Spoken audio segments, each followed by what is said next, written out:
Greetings, families. I hope you are well by the grace of God. Thank you so much for clicking on this video. I'm smiling because Mr. Ruto was on the hot seat once again about his relationship with Israel, with America. Ooh, he's in the hot seat.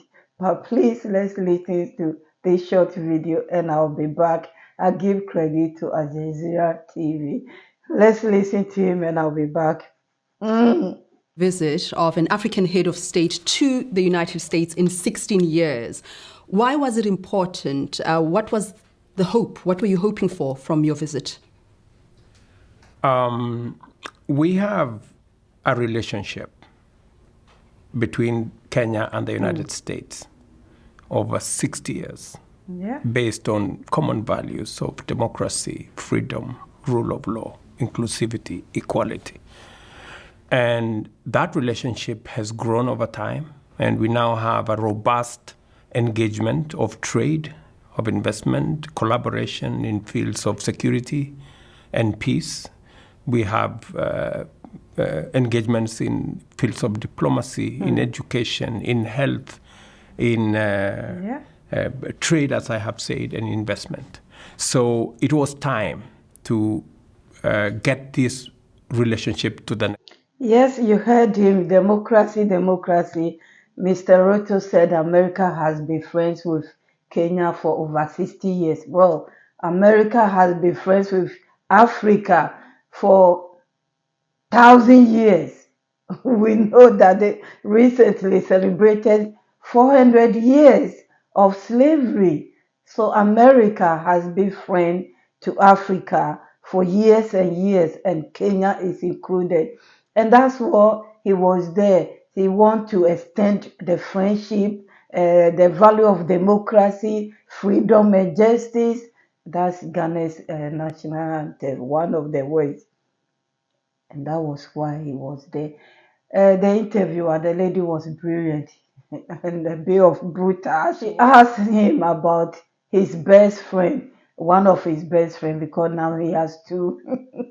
Israel, did you call your best friend and tell him what is going on in Israel, what to do or what not to do? He said, yeah, they have made their statement clear that what is going on there is wrong. Two wrongs cannot be good and whatever. Please, let's listen to him and I'll be back. For the recognition of the Palestinian state. You've spent a lot of time with President Biden. It's all very well to say we believe in the two-state solution, but when you are sitting with him, are you pushing strongly for an end to this calamity in the Middle East? Since the United States is seen as being central, it can stop this calamity with the sale of arms. It is perpetuating this calamity. Did you say anything about that? The position of Kenya is known. It is not for me to decide. You are sitting with him in the room. It is not for me to decide the position of the United States of America. Can we not tell your friends not to support a genocide? And our position has been very clear when it comes to a two-state solution. It is not a position that we acquired yesterday. It is a position that has been and continues to be Kenya's position, irrespective of the positions of other countries. Yes, one of the reasons why he was there is for the long time Africa has been portrayed as a land of disease, poverty, and a lot. And that's why he's there to prove that yes, it's no, because Africa has 60% of mineral resources. The next 2050 or so, 60% of population. We heard all of this through the mouth of our leaders. But if somebody says that you will be the head and not the tail, will you still continue to be the tail?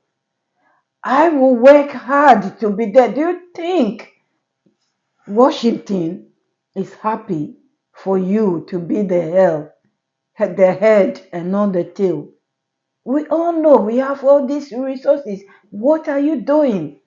What are you there for? You are there because of democracy. You are there because Africa has been portrayed as a land of disease, as a poverty, yet we have this, we have that, we have that, and what are you doing about it? At the same time, the interviewer asked that you are friend with China and you owe China a lot of money. I didn't know that. Maybe you listening to me, you didn't know that as well. Please listen to him and I'll be back. How he has answered about China and Washington. Will be the Thank you so largest much. market in the world. So Africa is a great story, and it needs to be told. And I am very happy that I got the opportunity to tell the new story of Africa. Well, it's not insignificant that it's the world. first visit of an African head of state in 16 years. So it raises questions about how seriously America, the United States, takes Africa. But I want to ask you about the elephant in the room, the geopolitical tension between the United States and China. The US has made no secrets that it hopes to expand its investment in Africa. It is on the back foot because China has made gains diplomatically and economically. China is your largest trading partner, but you've got debt. I'm talking specifically the $4.7 billion that was used for the high-speed railway. You've got loans that are debilitating. So I want to ask, In this world, there are games that you have to play. There are certain games you don't have to play because if you don't take care, you burn your fingers and it will not be easy. You know, you owe China all this money, and you know China and America, they are rivaling, and you still go to. What he's saying that he doesn't want to be, he doesn't take South, he doesn't take North, he doesn't want to take a side. Well, you plainly show the world the side that you are. You are not the side of Africans. You are the side of Israel, America, and on your own. People knows that already. Even your own people knows that. And somebody left a comment that I love, saying that South Africa president, he is alliance with African leaders, fellow African leaders, whereby Mr. Ruto, he is clever enough to be alliance with outsiders. So is that a good thing or bad thing? Well, I don't know. Because he thinks he's clever, he can play both sides. So he's saying, I'm not here, I'm not there, I'm forward, I'm moving forward. Forward to where? Because, oh my goodness, I don't know. Sometimes I listen to him repeat himself several times, and somebody says that when he's about to lie, he bites his tongue. And I watched him and I saw that because he said certain things several times, and then he said, yes, I know I've said it already. I mean, sometimes we all repeat ourselves, but as a president, being asked a very important question that almost the whole world is asking, especially we Africans, we are asking, what's your motive? What are you playing with? Going to Haiti, what are you playing with? We know they are human beings. We know they are our brothers and sisters. But the person or the people that inflict the pain on them, the same people are telling you go and help. And as a grown-up president, if you can't see that coming, then I don't know. I don't know what type of game that Mr. President Ruto is playing. Please let's listen to him more and I'll be back.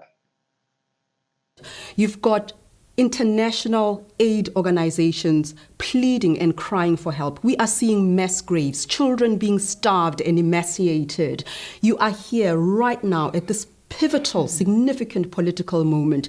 Surely it's not enough to say we as Kenya call for a two-state solution when you are sitting with the man whose country is selling arms to Israel. Why not leverage your proximity and your advantage to appeal for reason? Let me tell you, my sister, Kenya has done its bit. We have taken the firmest position when our alliance, when our interests converge with the United States, we stand together. When they don't, we stand separately. But that does not mean we become enemies. That